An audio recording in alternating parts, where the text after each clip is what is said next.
Hello. Okay, so I'm back to do the fourth and final meeting of the second book. My last literature circle meeting with myself.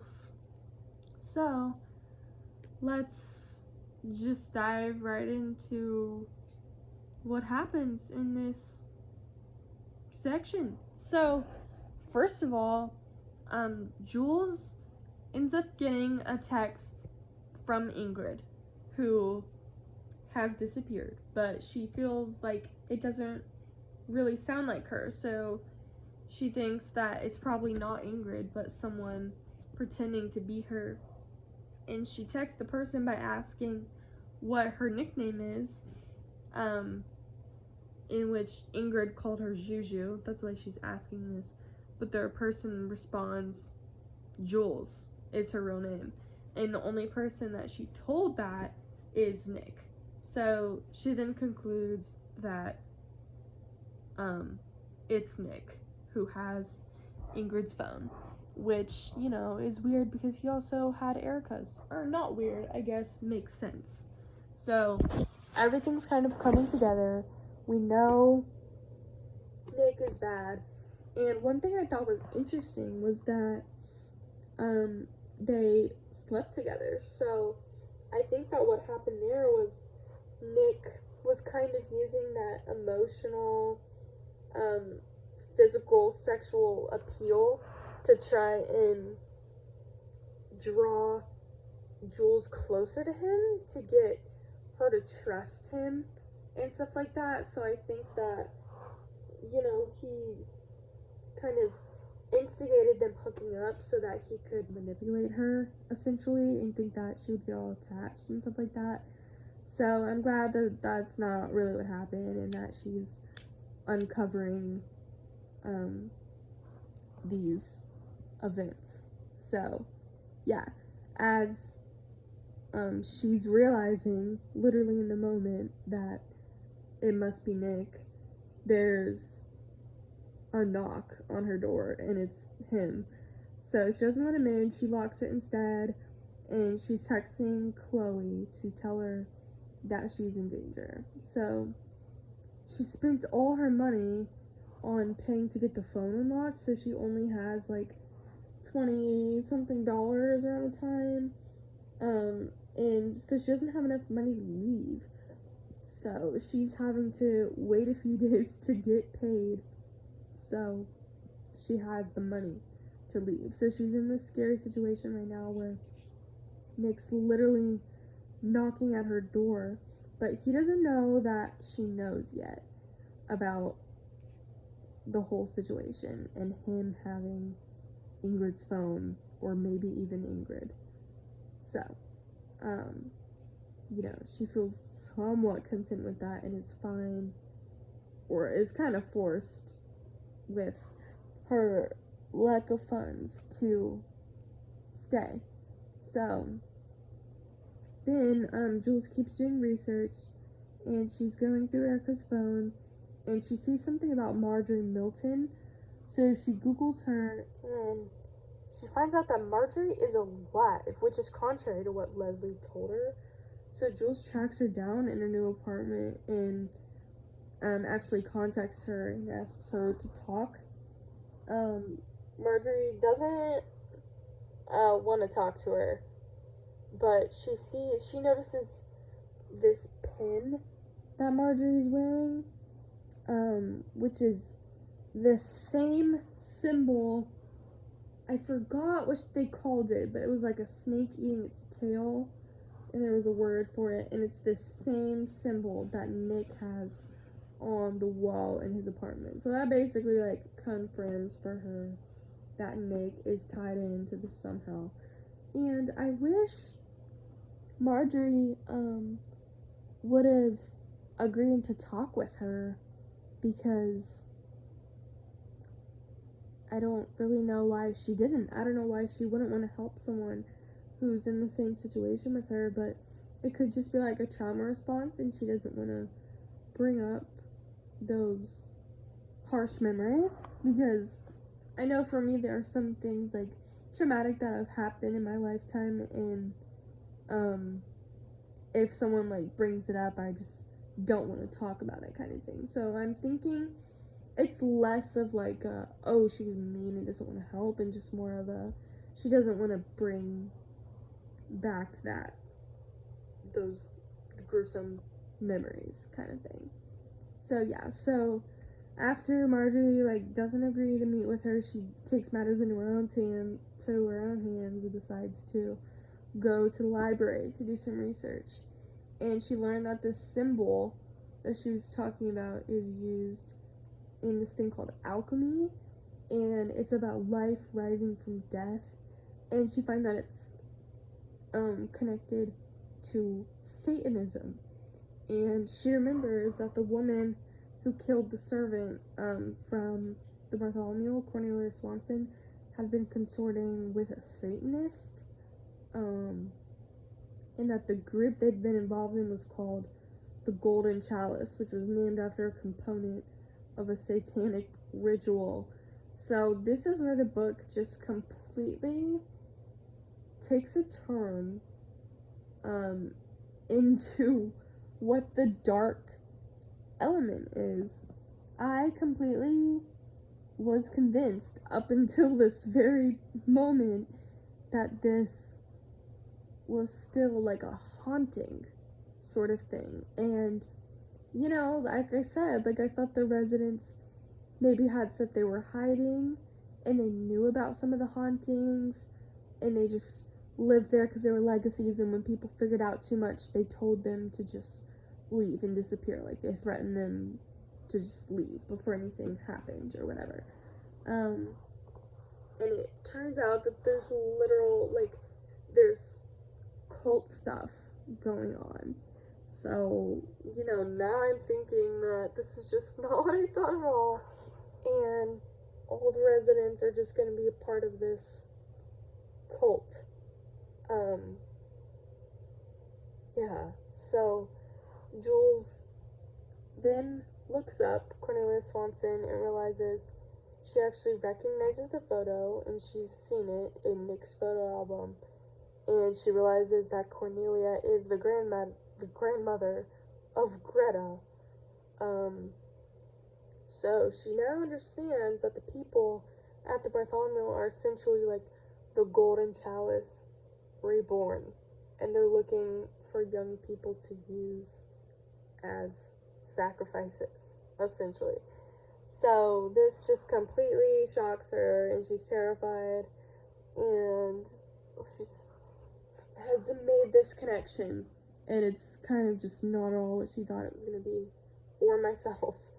And right in this moment, she gets a call from Bobby, who's the lady that she showed a picture of Ingrid to, and Bobby said she would call her if she sees Ingrid.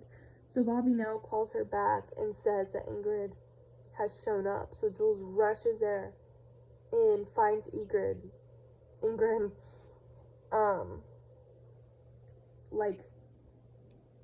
and she looks all different.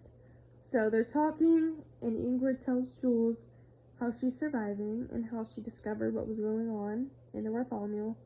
And she says when she injured Jules in the very beginning, when she ran into her and had to get stitches from the doctor, that it wasn't an accident and that Leslie had paid her to do it. And that night when she heard a scream, it was in fact Ingrid. Nick had come for her that night to sacrifice her, and Jules had interrupted it, which gave Ingrid the chance to pepper spray him after Jules left and went away. So Jules, is hearing all this and realizes that, she actually unintentionally stopped something that was awful that could have happened. And there's flashbacks of all these moments from the beginning, and she's explaining how they were, just explaining the weird, unexplained mysteriousness behind it all. It's now being explained with this cult, and how they were paying, Ingrid agreed to do stuff, and they were going to sacrifice her. So, yeah. Jules then realizes that there's going to be a full moon that night, and she tells Ingrid to stay there. So she's trying to go warn Dylan. So she gets to the Bartholomew, but he isn't there. And Leslie appears. So Jules runs up to 12A to get her stuff and leave, but Nick appears, and he's holding a stun gun. So, Jules has just caught herself in the middle of something awful. So she dives into the dumbwaiter and like lets it fall, and she runs out of it, and Nick is there again. But she catches him in the little arm grate thing. So she goes down the elevator, and then in the lobby, Charlie tries to stop her, but she stuns him with the stun gun, and that's when she runs outside and gets hit by a car because she's just so frantic. So I was indeed right about her escaping Bartholomew. Actually, it might have even said that, so I don't even consider that me being right about something that just is blatantly what happened. So, yeah, she gets in this whole fight. Basically, everyone who she started growing suspicion for, everyone who's not a sitter, just like the whole staff, essentially. Leslie, Nick, Charlie, they are just all part of this golden chalice and want to sacrifice her. So, yeah. So then it switches. This is when there's another plot twist, and I can disagree with myself on my comment last time about how it could have done without the time period switches. I'll explain that in a second. So it goes to the now, and Jules wakes up in the hospital, and Leslie is there along with Dr. Wagner and Nick, and she screams. And that's all it says there. But just with that, it changed my opinion of how I said I didn't like the back and forth structure because it could have done without it, and it wasn't really intentional. Well, I take it back because I guess that's what we were kind of supposed to think. So you're kind of just thinking the whole time that, oh, this, when it switches to the present day's perspective, it's literally telling me stuff that I'm already thinking, because that's what I was thinking. I was like, oh, it's telling me she was trying to escape the Bartholomew and she was scared of it, and I was like, duh, like I'm already thinking that's gonna happen. So I was like, what's the point of these time period switches? But now we see that the time period switches like instigate this other plot twist because the bad guys are there. So, yeah. Then the time period switches to, because the last time we were in the past, it was one day earlier, and now it's the day of, so now it's switching to one day later. So we have all these time period changes. But now it's chronological, because the now has already happened. So, it says Jules has a dream, where her whole family stabs her. So that's kind of just showing her negative and scared thoughts that she was having at this time. And I mean, that's definitely happened to me before. I had something traumatic happening before. I got hit by a car, actually, just like Jules. And afterwards, I would just have these random scary nightmares, like not necessarily corrected, but clearly just deriving from my negative and like unsettling thoughts about the situation. So when you're already so anxious and stressed and scared from the events that had happened or are happening, it, you know, can cause you to just make yourself have bad dreams. So I'm thinking that just all this scary stuff going on is just leading her to have these unsettling thoughts. So yeah, then it goes to 2 days later, and Jules wakes up again, and Nick is there, and he tells her, he's like, the surgery was a success. They only needed one kidney, and that just freaks her out because that freaked me out too. That is not why I thought she was in the hospital. I thought she just got hit by a car and was escaping. But now she was there to get a kidney removed. So that's just weird and tripped me out. So, yeah. 3 days later, Jules wakes up and Greta is there. And she tells her that she's sorry, but that the kidney has saved her life.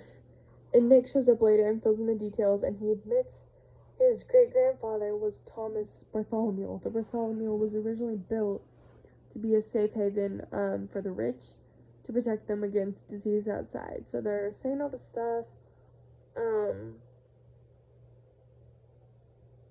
Like, just, it sounds like they're making stuff up, because it seems like they're lying, but then they get into, like, being honest. So they say Nick continues to work in a different way.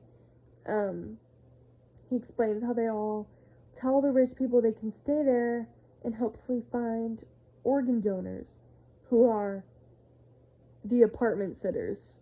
So they use the apartment sitters as the organ donors, non-consensually.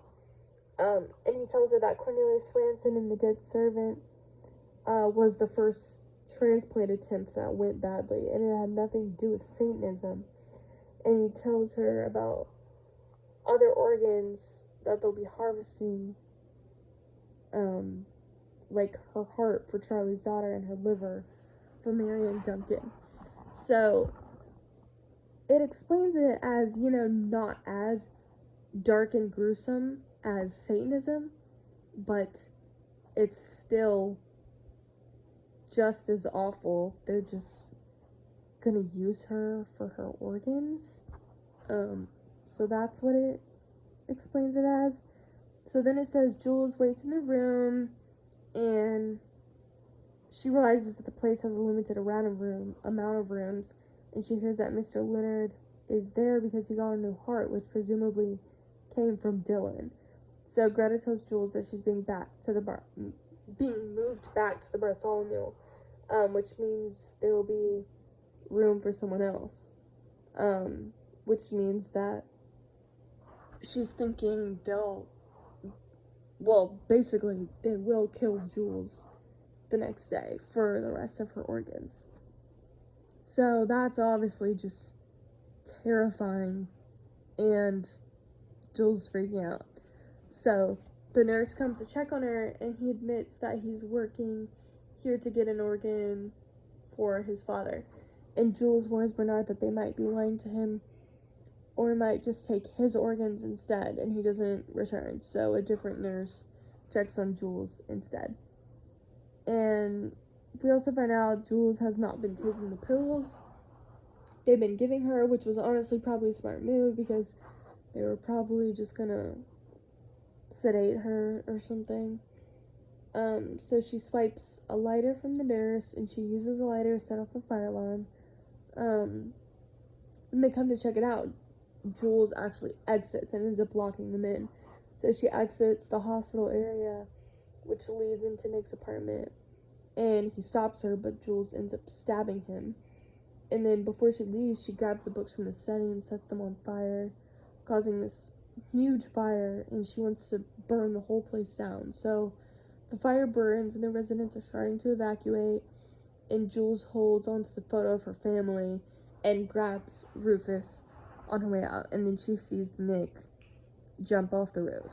So everything is just kind of unraveling, and it's turning into this big chaotic event. And I mean, I'm obviously glad. I kind of knew she would pull through. Like, I didn't think she would end up dying or anything, so I knew, like, she was gonna solve this problem or whatever, so I'm not really surprised, but I am surprised at, like, how it turns out or whatever. So it's this big fire, whatever. Yeah. So then the Bartholomew essentially burns down, and all these evil people die, and then it flashes forward to 6 months later, and it says, Chloe has moved in with her boyfriend Paul, and Jules is staying at Chloe's place, and after the dust settled, the police went into the Bartholomew and started investigating. And records in Leslie's office show that over 40 years, over 200 guests received organs from 126 unwilling donors. Many were runaways or homeless. So that insinuates that those were the sitters without families. So Charlie gave the police a lot of information, leading to the arrest and conviction of many of the other people involved, including a lot of the former residents and famous people. And the Bartholomew is also, like, being torn down in this time. And Jules notes that the only person she met there who didn't kill themselves or end up in prison was Greta Manville. And Jules, is, like, on television and ended each with a plea asking for information on Jane, her sister, though no new information has come up. The book ends with Jules watching the first wrecking ball hit the Bartholomew. So it's being torn down, and it just kind of ends, like, with the fact that this whole situation has sparked her to look back into her sister's disappearance. So, overall, I've already said most of this, but I really did enjoy the book because some of the elements that I thought were just boring and there for no reason, like the time period switches, ended up creating a whole part of the plot twist, which I did not expect. So, I will give Riley Sager that one. And I really liked the concept, and I liked how nothing really unraveled until the end. And I will say I found the concept of just the whole organ donor thing was very creative rather than just, writing about a haunting. Not that I wouldn't read that, but yeah, I liked the concept, and it kept me on my toes, and, nothing unraveled until the end, like I've said, so it just led me to want to keep reading to figure it out and have this thing solved. So yeah, I really liked the book, and yeah, I'm just gonna answer like one question because I feel like I've talked a lot about this section already. So one of the things is what gravitated you towards this book, and I'm gonna be honest, like, there's two components here. So my first one will go with the more like reasonable sounding answer, I guess, in which would be that it's a mystery, like a murder mystery novel, because that's my favorite genre. Those are my favorite books to read. I saw this book on a book review YouTube video for like best mysteries that someone has read, and I saw this book, so it just sparked me to read it because I really liked this genre. And I'm gonna be honest, like, I didn't even read the blurb. I just ordered it and picked it. So yeah, I just thought it would be good.